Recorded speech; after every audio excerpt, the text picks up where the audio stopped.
नमस्कार, मी पंजाब द हवामान अभ्यासक मुक्काम पोस्ट गोगली धामणगाव तालुका शेलू जिल्हा परभणी येत आहे। तर सर्व शेतकऱ्याला सांगू इच्छितो की आता काय करा, 1, 2, 3 जुलैपर्यंत शेतातले काम आटपून घ्या, कारण की राज्यामध्ये 4 तारखेपासून ते 10 तारखेपर्यंत जोरात पाऊस पडणार आहे, मुसळधार पडणार आहे, वडे नाले पडणार आहे, म्हणून हा अंदाज सगळ्या शेतकऱ्यांना लक्षात येता।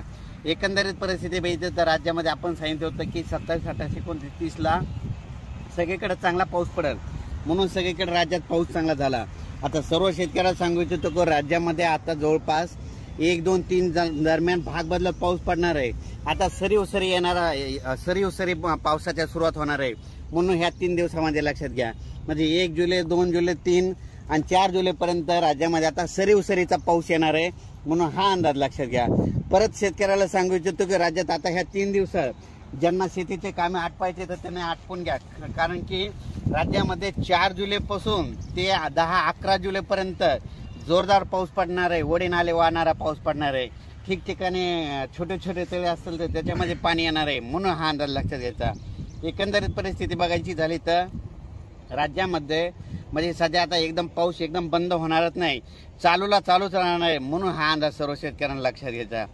अचानक जर कधी वातावरण झालं तर लगेच एक मी ताबडतोब मेसेज देतच असतो, पण परंतु सर्व शेतकऱ्याला सांगू इच्छितो ह्या 3-4 दिवसामध्ये 3 जुलैपर्यंत तुम्ही शेतीचे कामे आटपा, कारण की राज्यामध्ये 4 ते 10 दररोज वेगवेगळ्या भागात जोराचा पाऊस पडणार आहे, म्हणून हा अंदाज लक्षात घ्यायचा। आणि योगायोगाने अंदाज सांगू इच्छितो की राज्यामध्ये काय झालं की ज्या वर्षी पुरेपूर पाऊस येतो त्या वर्षी नगर जिल्ह्याला जास्त पाऊस पडतो, बीड जिल्ह्याला जास्त पडतो, सोलापूर जिल्ह्याला जास्त पडतो, लातूर जिल्ह्याला पडतो, सातारा, सांगली, कोल्हापूर तिकडे जास्त पडतो, विदर्भात जास्त पडतो, पूर्व विदर्भात जास्त पडतो, मराठवाड्यात जास्त पडतो, उत्तर महाराष्ट्रात जास्त पडतो, म्हणून हा अंदाज सर्व शेतकऱ्यांना लक्षात घ्यायचा। आणि योगायोगाने यावर्षी पुरेपूर मान्सून आलेला आहे, म्हणून पुरेपूर पाऊस आला आहे, त्याच्यामुळे यावर्षी चांगला पाऊस राज्यात पडणार आहे, म्हणून हा अंदाज लक्षात घ्यायचा।